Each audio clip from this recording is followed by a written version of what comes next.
an altar to the Lord. We find this expression, an altar to the Lord, in Isaiah 19:19 and 20, where we read, "In that day shall there be an altar to the Lord in the midst of the land of Egypt, and a pillar at the border thereof to the Lord." And we're going to look at it in terms of current engineering as of, the 21st century. So there are things that we're going to see that weren't evident in his day, and we're going to look at it in many different aspects as we go through this. Great Pyramid, an ancient writer said, "It seemed like a building let down from heaven, untouched by human hands." And this is an artist's rendering of what they believed it looked like. So it was smooth white limestone. We know based on other accounts that it could be seen for many, many miles.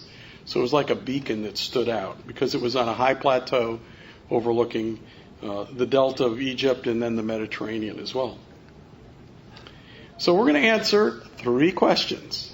First question, does Isaiah 19:19 and 20 refer to the Great Pyramid? Question number 2, who designed it? Notice that I didn't say who built it. That's the question everybody asks in all the pyramid programs and documentaries. They want to know who built it. We're going to look at who designed it because that's what's important. And then what is its purpose? So for the next 45 minutes or so, this will be the focus of our attention to answer these 3 questions. In Isaiah 19:19 through 20, we read, "In that day shall there be an altar to the Lord in the midst of the land of Egypt, and a pillar at the border thereof to the Lord, and it shall be for a sign and for a witness unto the Lord of hosts in the land of Egypt." So this really gives us a description. So is that the Great Pyramid?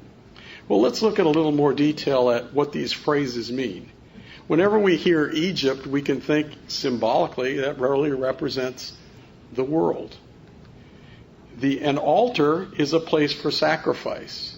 So whenever we saw an altar, and usually there were stone altars, it was a place for sacrifice, and really that was a meeting place between God and man. A pillar means a memorial stone, and we realize there are many memorial stones in Egypt, so this is yet another one. And it will be for a sign, a monument, or a metaphor to God. And finally, it will be a witness. And what does a witness do? A witness tells a story. So we see the aspects that are defined here, where it's going to be. It's going to be a witness for Egypt, the world, and it will be a meeting place between God and man, a pillar, and a monument unto the Lord. And it will tell a story. Let's see if this applies to the Great Pyramid. And we know, based on in that day, that at the end time it would speak. So let's hear what it's saying. We start by looking at this expression, "There shall be an altar in the Lord in the midst of the land of Egypt, and a pillar at the border thereof." Now, this language, to start with, seems a little veiled, because how can it be in the midst or middle of Egypt and also be on the border of Egypt? And we would have to go back to geography from this period to have an understanding of that. And so what we see was in Egypt there was a lower kingdom, that was the delta region, and there was an upper region, which was the head of the Nile on down to the delta. And so that's how it can qualify. It was the border between these 2 kingdoms, and yet it was in the midst of Egypt as well. And one of the things that we note as we look at this, it's kind of intriguing. We look at the shape of the delta, and it's almost a perfect quarter pie shaped. And if you were to look at this from outer space, you almost have like a big arrow pointing right at something there. And it is the Great Pyramid at Giza. It's also very interesting. It's the center of the world's landmass. It says it's going to be in the midst of the land, of the entire land of Egypt, the entire world. And does it meet that qualification? Well, if we draw a latitude meridian there, on that meridian is the most land of any meridian in the entire earth. So you see from north to south, that is the longest block of contiguous land. On the other side is the shortest amount of land because it goes through the Bering Strait. Kind of interesting. So it divides the earth into 4 equal land masses. This is intriguing because nobody had that knowledge on earth. Nobody had this perspective of this map that we're looking at today, and yet look at it equally divides the earth into 4 quadrants. So no human being had that knowledge at that time. In fact, from a cartography standpoint, it was probably the 20th century before we really came to understand this. And we look at the 7 wonders of the world. Remember, it says it's going to stand basically for eternity, and we had 7 wonders of the world, these great wonders of the world. And we look at what happened to all of them. And they basically went away, except for one that's still standing today, the Great Pyramid. Now, does the scripture itself, Isaiah 19:19 and 20, actually point to the Great Pyramid? And we would say yes. And there's a way we can determine that if we go back to the Hebrew. In the Hebrew, every letter has a numeric equivalent. And if you line up all the words and then add up all the numbers, you come up with 5949. And we find that from the grotto in the pyramid, we'll show you what that is, to the base of the capstone is 5,449 pyramid inches. Kind of intriguing, isn't it? That measurement is represented, and it's saying, guess what? This is what I'm referring to. When you see this kind of thing, it excites me. And so what does Isaiah 19:19 and 20 refer to? We think it does definitively refer to the Great Pyramid. And so now we're going to look at the question of who designed it. How can you prove beyond a reasonable doubt who designed it? We're going to look at a number of proofs. When we look at the pyramids of Giza, there are 3 pyramids there. The little one, the Pyramid of Menkaure, the Pyramid of Khafre in the middle, which everyone mistakes to be the tallest pyramid, but in fact it's higher on the plateau. It is a shorter pyramid than the Great Pyramid. And then the Great Pyramid of Khufu. And it is the largest, tallest, and oldest pyramid on the Giza Plateau. Now, one question that always comes up with archaeologists is, was this a burial tomb? And so we're going to look at a number of questions that I think give us a pretty definitive answer. The first thing is, in this pyramid, prominently figured was red granite. There are no other pyramids where there's red granite. What was red granite used in Egypt? It was used for temples. And so this temple that was on the Nile had red granite in it. And yet we know that in the Great Pyramid there was red granite in it. No mummy was ever found. You know, they always say, well, the mummy was in the sarcophagus, and somehow when Al-Mamun got in there, it wasn't there. There wasn't any treasure. There's no mummy. There are air passages not found in any other pyramid, period. No other pyramid has that feature. There was no treasures ever found in there. No hieroglyphs. There are some builder's marks above the king's chamber, but there are no hieroglyphs in the relief that they are in all the other pyramids. And remember, that was an important part of telling the story of whoever was buried there. So very important, but there's no hieroglyphs in this pyramid. It was built by free men. And this is something that they really only determined in the last 10 or 15 years, is they know that free men built it because now they are excavating their burial tombs and their graves, and they found out that many of them had injuries, and then they were healed. And so they find men with broken bones that knit, and they can tell based on the bodies that there was a period of time where they were healed, and if it was just slave labor, they tended to discard them when they got broken. It's the only pyramid with ascending passages, and it's the only pyramid with chambers above ground. So clearly this is a significantly different pyramid, so it doesn't follow the prescription for any burial tomb in Egypt. And so we say, no, this was not a burial tomb. So what was it?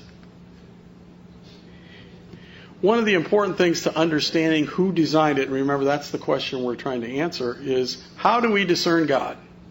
If I ask you for one book in the Bible where God gives us some clues as to how to discern Him, what would it be?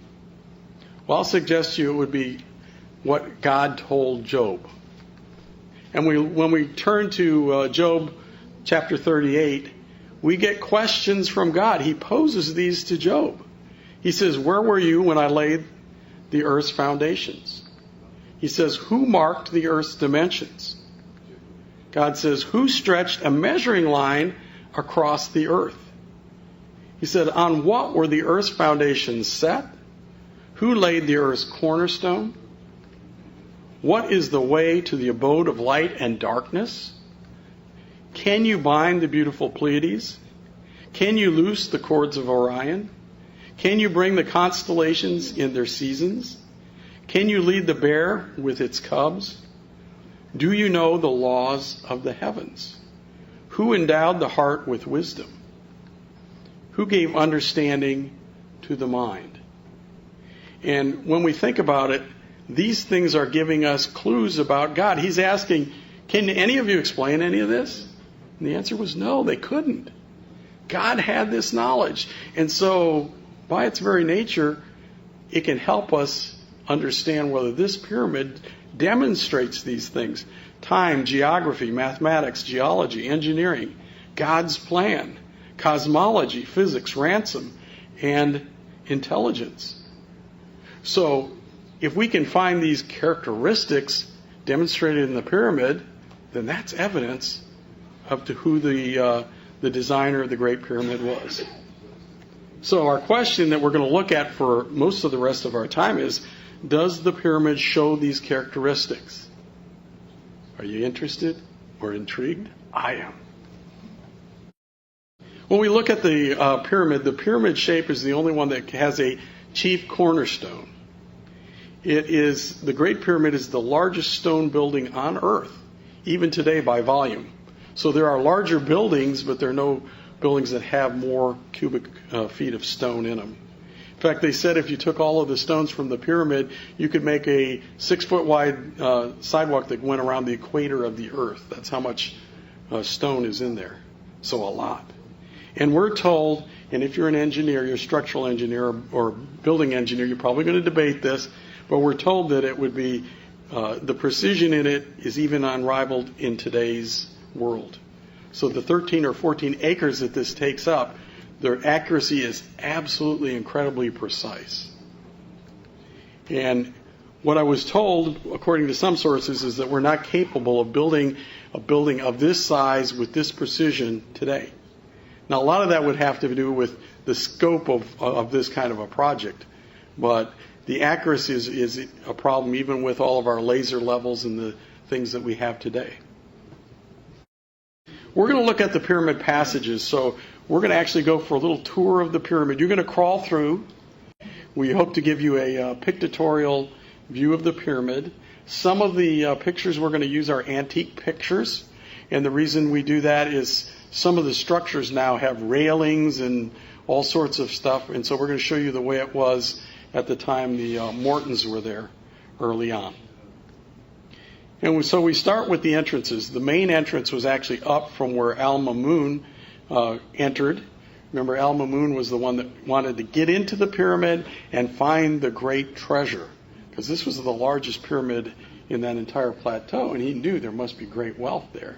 And so he used a combination of fire and vinegar to crack through the limestone and tunnel through. He couldn't find the entrance.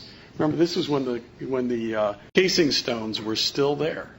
And so it was so smooth, and they said once the door closed, you couldn't even detect where it was. Okay, and the claim was that you couldn't put a piece of paper in there. But it would swivel. One man could push it open from the inside.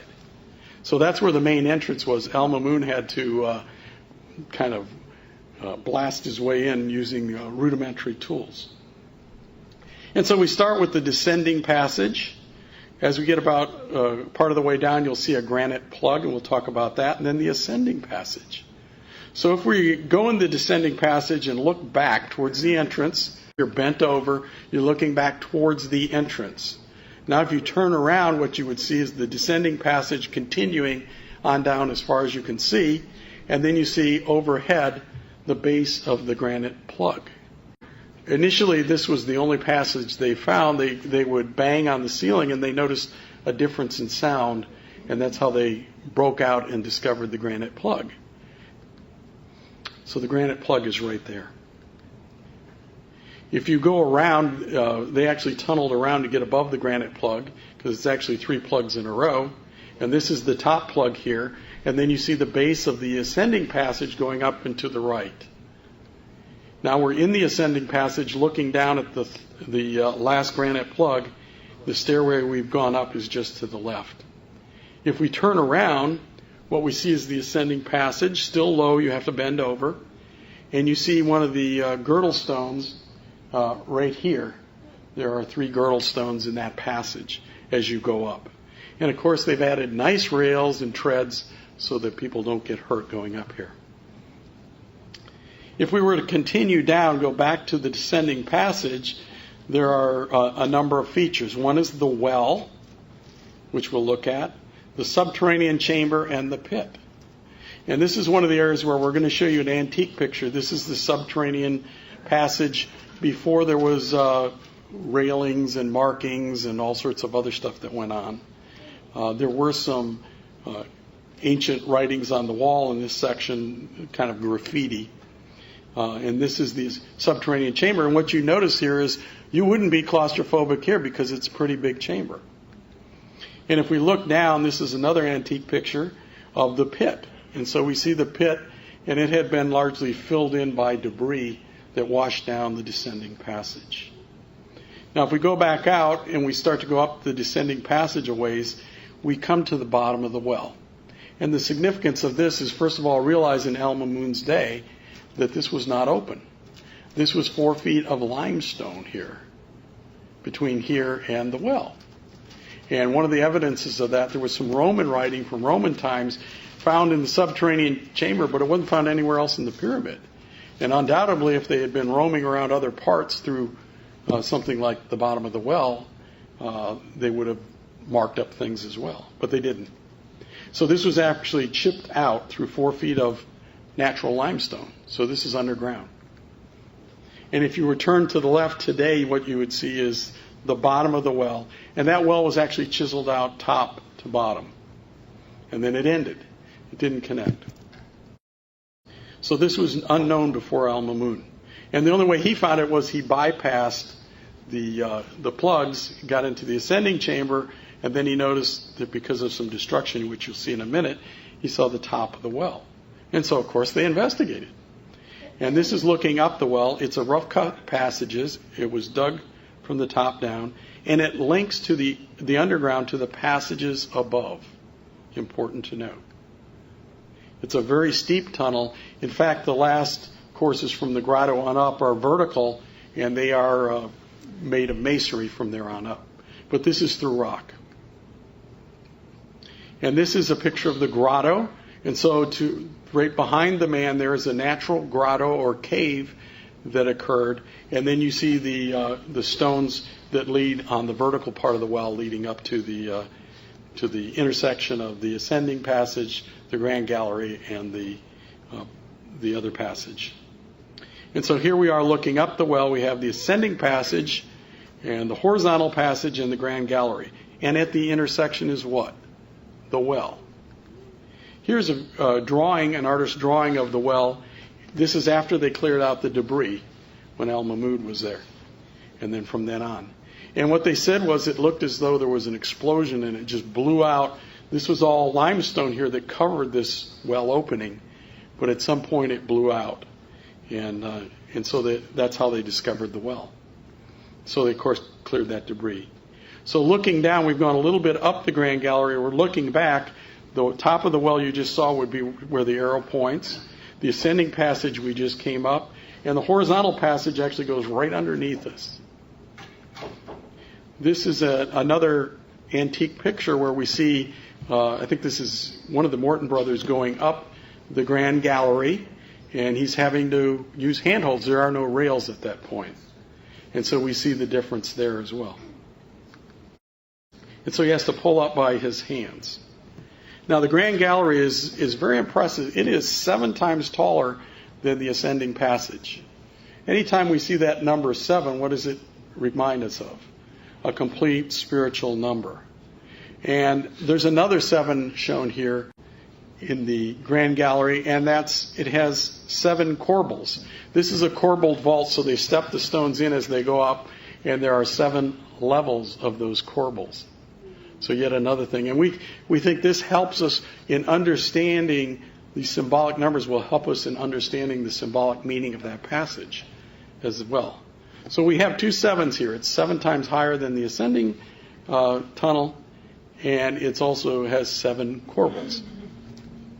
Now, if we were to turn to the right and look at these handholds that you saw the Brother Morton using, we've kind of squared it off. Let me show you what is inset in the rock, which is most interesting. The shape of a cross. And you'll see that in our next artist rendering from the top. So these are associated with those handholds that you have to use to pull yourself up this steep passage. Now we're at the top of the Grand Gallery, and there's a great step. You go through a chamber where you have to bow down. There's a granite leaf, and they call that area the antechamber, so it's before the chamber. There's another area where you have to bow down, and then finally you come into the king's chamber. And please note, they're showing you in red the red granite part of the pyramid. Remember I said red granite was only used in temples, it was never used in burial chambers. And yet here, red granite is used in this portion of the pyramid. And so here we are looking from the top of the Grand Gallery, and we look at the transition from limestone to granite on the floor. So we're entering into the antechamber.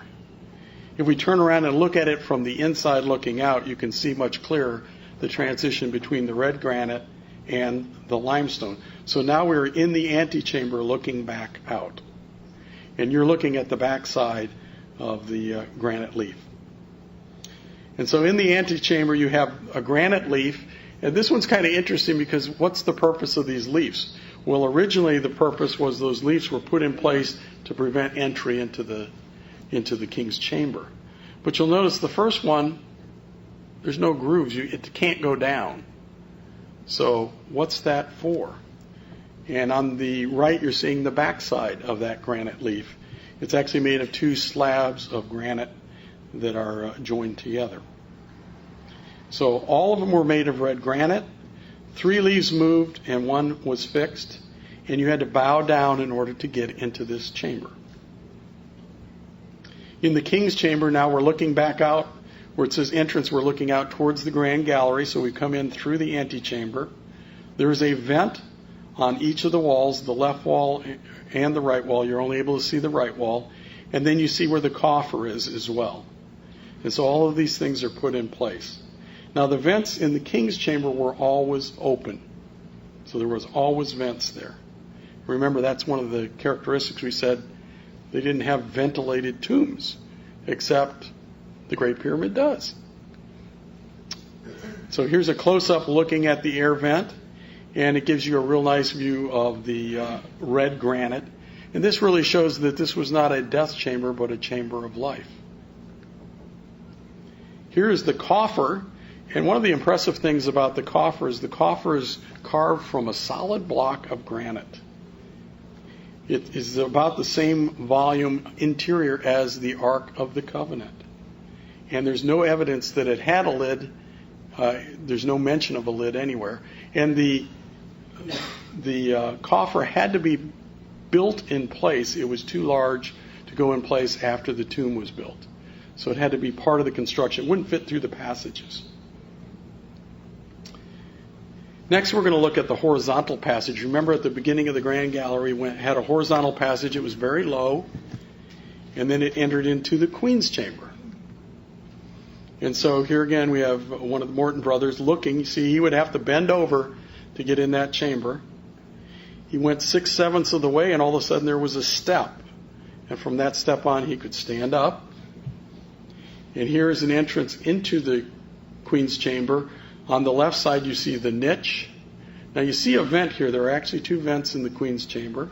And the significant thing with the vents is they were closed.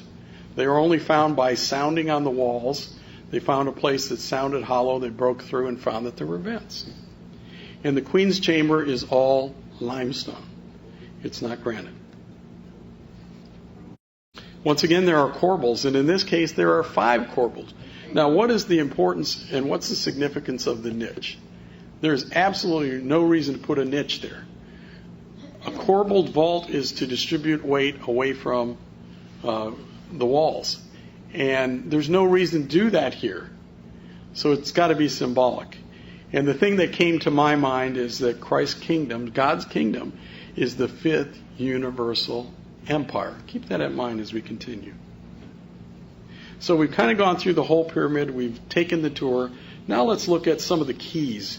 And these are keys, I think, that if you look at documentaries, they're not going to represent these things. We're going to look at the materials, the boss, the scored line, and the lamb's head. So these are things that you won't find in a National Geographic commentary on the pyramid, but we think that they're incredibly important. And they are ignored by most commentators. The materials. The inner material, the blocks, are made of nummulitic limestone, which is it's a little bit of a pinkish red limestone that has some electrical conductivity properties. And it has small shells in it. The casing stones were made of pure white limestone, a symbol of purity. And the king's chamber was made of red granite, and granite we see as a sign of divinity. Number 2, the boss on the granite leaf. Remember I said that granite leaf was made of 2 chunks of granite joined together, but the boss is carved out of that solid top piece. That leaf is immovable. So why? Why would you do that? It doesn't protect the tomb. What function does it serve? Well, if we look at the boss, what we will see is if we do a 3-dimensional cross-section, it's 5 pyramid inches by 5 pyramid inches. And if you take 5 pyramid inches times 5 pyramid inches, that's what's called the sacred cubit, which we know is documented throughout this period of history. In fact, it was a unit of measure, standard, and there's even a hieroglyph for it.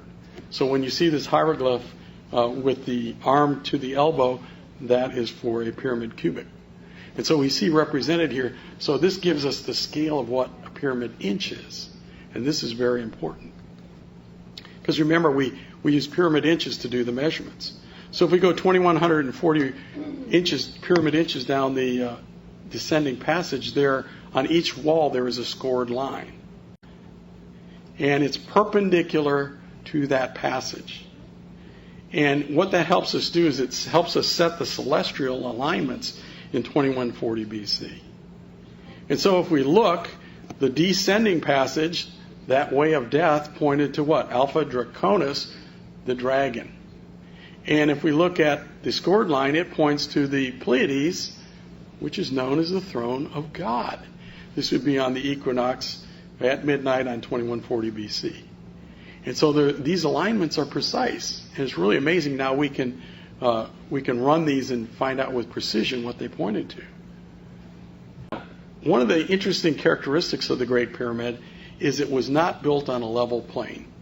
The perimeter is level, but in the middle you'll notice it goes up. And what's the feature that's in the middle that it goes up for? Well, there's a grotto there. And what's that there for? So that is actually inside the stone part of the hill. Now, if you or I were to build this pyramid today, we would excavate it and make the base perfectly level. That's not what they did. That's a much more difficult way to build. And yet they did it. And why did they preserve that grotto? When we look at the grotto, here's a picture of inside the grotto. And so you're seeing a natural cave that they preserved. And let me put a lamb's head there. Now let me highlight for you the stone that the Bible students call the lamb's head. Do you see the significance, the shape of the head? That represents, we think, the Lamb of God and the ransom. Remember, one of the characteristics that God was going to use to reveal himself, this is one of them. It's pretty exciting. So we see that the pyramid gives us clues with the materials, the boss, the scored line, and the lamb's heads. So a whole bunch of stuff has been set up. This frames how we view the pyramid. Now, there's some amazing things with the pyramid. The accuracy of the layout and some of the measurements. My son was wise enough to say, Dad, when you give the talk, put the precision in there, because that's a common denominator that everyone can say it's 99.998% accurate. And we can all understand that versus trying to translate the figures. We're going to go through it rather quickly. So, north to south orientation within 99.99% accuracy. In fact, they said it's one of the most accurately true north buildings on earth. And that's kind of amazing for their day, isn't it? We look at some of the celestial signs. The relationship of the pyramid to Orion's belt. We all know Orion's constellation. And in the middle there are 3 stars in a row. And if we look at those 3 stars and lay that constellation and line it up north to north, that looks kind of interesting, doesn't it? In fact, if we take it to the next step, we look at those stars superimposed on the pyramids. What do we see? Not only is the alignment and the distance proportional, but also the brightness is proportional to the size of the structures. So we have alignment, relative spacing, and relative size that match. And you can see it. Isn't that quite amazing? When we look at the south air shaft from the king's chamber in 2140 BC, it points to Orion, and it points to the star that would be associated with the Great Pyramid. Is that a coincidence? Well, we find that this is one of the constellations mentioned in Job 38 when God said, who's going to know this? God. And it points to the exact location in Orion's belt. Now for some of the mathematical proofs. We look in the base of the Great Pyramid is 365.242 pyramid cubits. Remember, that was 25 cubic pyramid inches. And it's interesting because the Egyptian calendar had 365 days. It did not have partial days. And they didn't understand irrational numbers like 365, 242. If we look at the calendar year, it has 365, 242, 185 days per year. It takes in that leap year and all that stuff. The Egyptians didn't have this knowledge. And yet it's represented in the size of the base of the pyramid. Are you interested? And that is 99.99995% accurate. Could you build a building today that represented it that accurately in a size? You would have a tough time.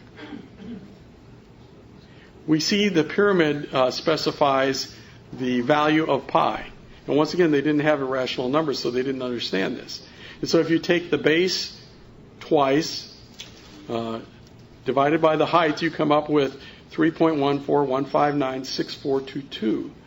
And pi is, you'll see we've got 5 digits of precision to pi. And so it's 99.9998% accurate, represented. Engineers call this an overdetermined structure. So there's things represented here that aren't really necessary for the design or structure of the building, but they're shown here. We're only going to show you a few. We look at the golden ratio. And the golden ratio is it's used in architecture, it's used in design, and it's intrinsically gives us our concept of beauty and symmetry as well. And so we take the apothem divided by the base, and it comes up with 1.618. That's the golden ratio. And so when we have the golden ratio, you see we have 1, then we go 1.618, and then it continues. It predicts that with 99.94% accuracy. The golden spiral. So if we look at this nautilus shell, and many seashells follow this, this is called fractal geometry. It's demonstrated in the shell. And it's also demonstrated here again. We have the layout of the pyramids, and guess what? It's shown there precisely as well. And it's also shown if you go through the capstone to the base plane, the basal plane, and then you come up to the great step, and then you go to the far side of the king's chamber, and then it will come out at the entrance to the king's chamber. That's the fraction. That's the loop, precisely and mathematically. So we see a great internal symmetry in the Great Pyramid as well. We look at the golden ratio again, and people that have facial features that use the golden ratio are considered beautiful. It's universal. So when we see a picture of a beautiful person, it's likely that most of their features follow this golden ratio. If we look at the human hand, it demonstrates in our DNA the golden ratio. You see the proportion of the end of the finger to the different bones in the finger.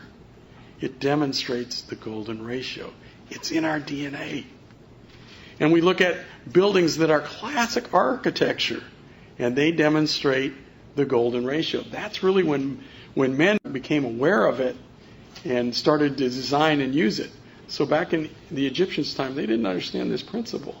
So this intrinsically defines beauty. Now, the difference between pi and the golden ratio is 0.5236. And it just so happens that there are 0.5326 meters to a cubit. And that defines that relationship with 99.8% accuracy. Is this a coincidence? The squaring of the circle principle. That says that 2 times pi times the radius equals the circumference. And it works just like this. And this is basic geometry, so we can determine the circumference. Once again, the Egyptians did not have these irrational numbers. They didn't understand this. But if we look at 2 times pi times the height, it equals the perimeter. So we go height, and we look at that angle of the perimeter. It perfectly demonstrates. And this is the only size, relative height and width and angle. They have to be precisely this to demonstrate what's demonstrated in the circle. We look at the speed of light, 186,282 miles per second. If we look at this angle, 51, 51, 14, that's 14 seconds, 51 minutes, 51 times 60, and then 51 degrees, 51 times 3,600, that's called arc seconds. It comes up with 186,674 arc seconds. That specific angle represents the speed of light in miles per second with 99.8% accuracy. The latitude also happens to show, so this is the position of the pyramid on Earth, also happens to represent it. It's at 29.9792458. Is that a coincidence? Pyramid cubits, it's 10 million pyramid cubits to the North Pole from the equator, and it's 10 million meters from the North Pole to the equator circumference-wise. Now, it's interesting because the meter was not even created until 1798. So this is defining a relationship that didn't exist. Pretty amazing. When we lay the pyramid down and we put its faces there, now if we lay the earth proportionally in that and we stand the pyramid height up, it exactly defines the radius of the moon. So it shows the relationship between the moon and the earth with precision. Is that a coincidence? This is an overdetermined structure. We look at the Earth's wobble, and the Earth's wobble, we've all had a top, and when you'd spin it, it would do a little wobble thing. The Earth actually has a wobble in it. And that cycle was not determined until the 20th century, so it wasn't even known in the pastor's day. And that's 25,772 years. So this is 20th century knowledge. Today we're pointing at Polaris. In 2140 BC, it was pointing at Alpha Draconis because of this wobble. If we take the cross sections of the diagonals of the pyramid, it's 25,770 pyramid inches. That's 99.992% accurate. Is that a coincidence? We look at the location of the Great Pyramid with regards to the equator. And so we all realize that the Earth goes around the sun and it's got a slight angle. That's called the ecliptic. And so we see Actually, when we look at the earth, the pyramid is 6.5 degrees above the ecliptic. Now, we look at the pyramid, and if we draw some conveniently placed lines through things like the center of the base of the king's chamber and through the queen's chamber, and from the center of the base of the king's chamber through the top stone, we come up with these exact same angles. Now, let's take this, and so we see the pyramid there. Let's take this and just turn it on its side so we can demonstrate for you what we're saying. And so if we look at those angles, they exactly define the location of the Great Pyramid on earth. Nobody had that knowledge when this was built. And it defines the pyramid's location within 0.02 of a degree. That's pretty amazing. In 2140 BC, we know that it pointed at Alpha Draconis and the Pleiades. That ascending passage pointed at Columba, which was the constellation or the star known as Noah's Dove. If we look at the air passage, it pointed to Osiris, and Osiris was a constellation of rebirth. We look at the pointers from the Queen's Chamber. One pointed to Mother Earth, Cyrus, and the other to Ursa Minor. Remember, it talked about the bears? That was one of them that was mentioned in Job 38. Cosmic regeneration. You starting to get the picture here? So these are the constellations that are defined for us when God said, who knows this? He's revealing himself to us. We look at some of the engineering, and there were some things that were a mystery. They had socket stones, they had sockets into the bedrock, and then each of the courses on the edge, there was a socket that fit in so that it was rigid. And so these locked in the corners. When we looked at the pyramid, and this was not discovered until there was aerial balloons, at a certain time of day they could actually see the lines on the pyramid down the center of the faces. So it's a little bit concave. The casing stones, however, did not have this characteristic. This strengthens the faces. We know this from engineering now. So we can run this through a computer design, and it's superior strengthening, and this is one of, I think, 2 pyramids that has this characteristic. We look at the irregular interior stones. So we're not seeing that smooth casing. This is the stones on the interior, and they seem kind of rough cut. And why would you possibly do that? Why would you do those features? Sockets on the edges, concave sides, loose interior stones, and a rigid exterior. And the best I can equate it to is if you've ever had a box of blocks and you put them all in there and they're not quite straight, you shake it up. This makes this building, we know today, it's thermally and earthquake proof. So this is one of the reasons that it hasn't been crumbling. Next, we're going to look at the Book of the Dead. And this is the book of the Master of the Hidden Places. And this was written by Egyptians about a structure that it's going to describe. It has a thing called the Descent, the Chamber of Ordeal, the Hall of Truth and Darkness, the Well of Life, the Path of Righteousness, bringing forth of the regenerative soul. All of these different passages, rather interesting. Secret Place of the Hidden God, and Chamber of the Open Tomb of Resurrection.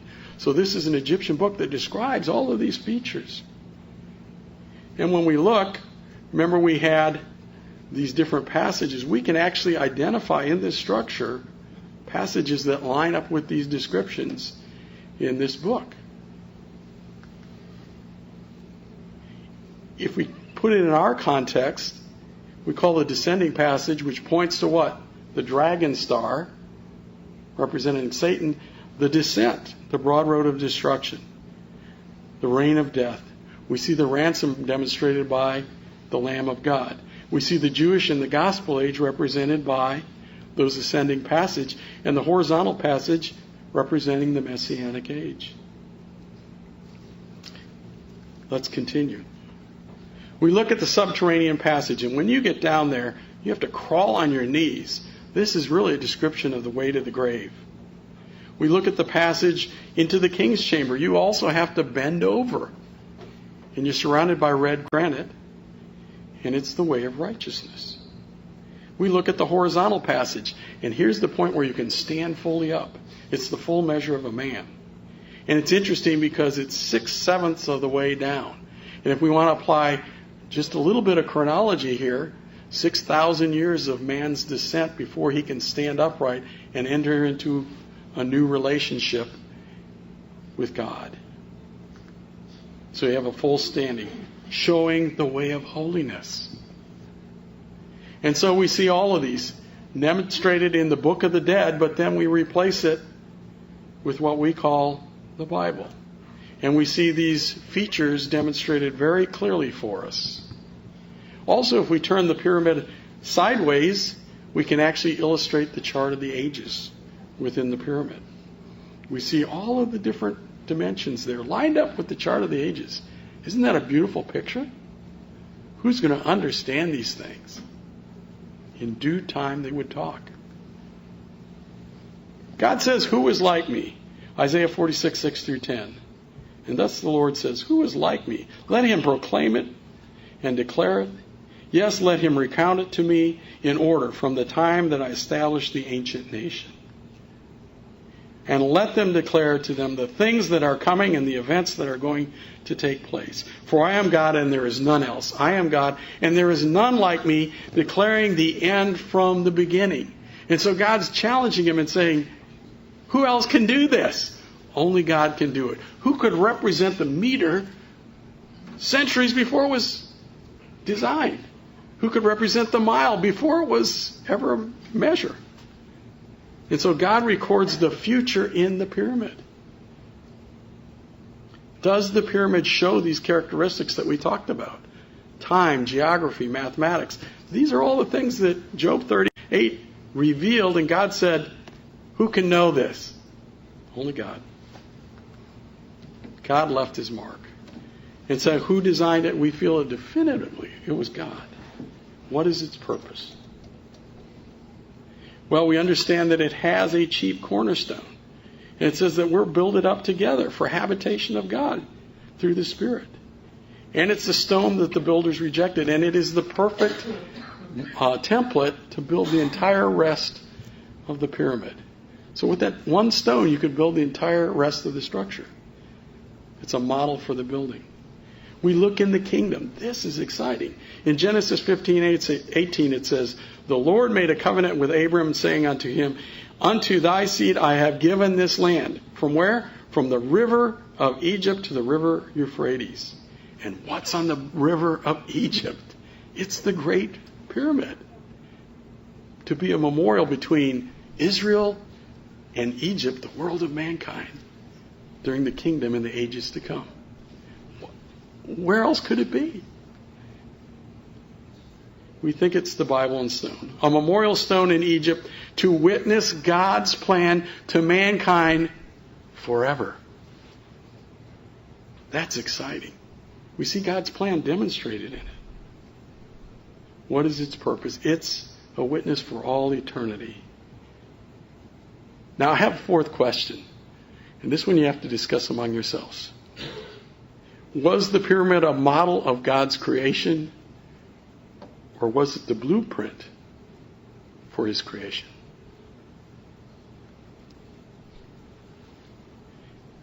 We thank our Heavenly Father, for from him and through him and to him are all things. To God be the glory forever. Amen.